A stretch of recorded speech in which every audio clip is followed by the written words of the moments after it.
He's right. So it looks like the pick is in again. Once more, it's going to say Memphis. This pick is going to Portland, of course. Let's go to the commissioner, Adam Silver, as we deal with our 6-second intermission here on our stage.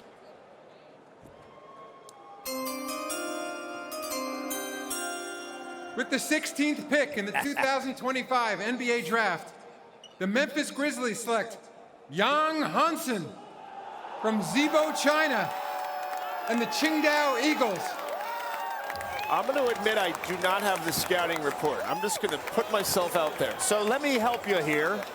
As we see Yang coming from the stands, the 7'1", 253-pound Chinese center, averaged 16 points, led the Chinese Basketball Association in blocks, ranked in the top 10 in field goal percentage and rebounds. Backstory, he turns 20 tomorrow at 12 games with 20-plus points and 10-plus rebounds.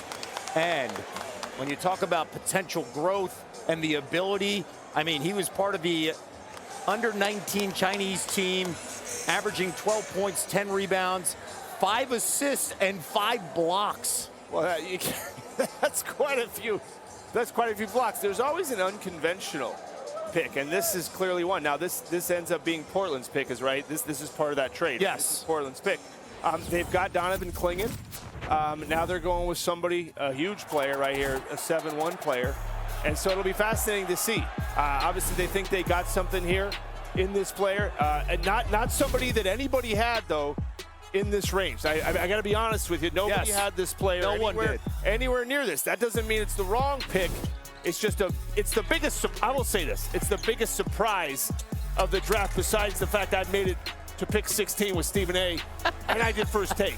That's my biggest surprise. That is his biggest surprise. My biggest surprise that he woke up in the morning to do it. But after having said all of that, I know nothing about this pick whatsoever other than what Kevin DeGandhi has told the world. I'm going to lean on you, but I'm going to point this out about the Memphis Grizzlies. They were 36-18, all right, at one point, on their way to soaring towards the playoffs. They didn't end that way, 13-18 record. A reminder, this pick is actually going to Portland. Yes. And I'm looking at this right now, and I'm saying to myself, okay, you're the Portland Trailblazers. You just acquired Drew Holiday. Yes. Okay. We're looking at them having improved defensively on a very significant level under Chauncey Billups. So this lends itself towards that, because seeing what we've seen from that guy and what you told me, because I knew nothing about this guy, I'm looking at him and I'm saying, okay, if y'all improve defensively, all right, let's see if this is going to continue. I'm just going to say something. But we talked about this a little bit with Phoenix. They did Malawak and they traded for Mark Williams, as far as we understand. So that's two centers. I said the same thing 5-6 picks ago. I'm going to say the same thing again. Portland,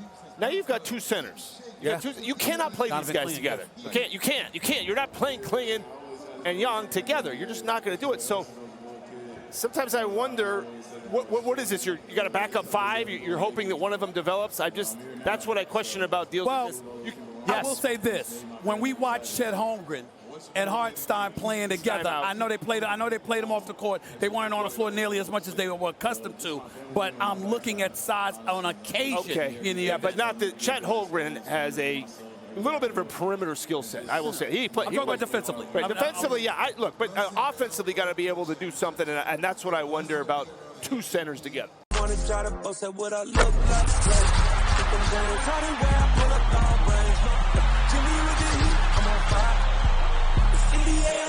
fire.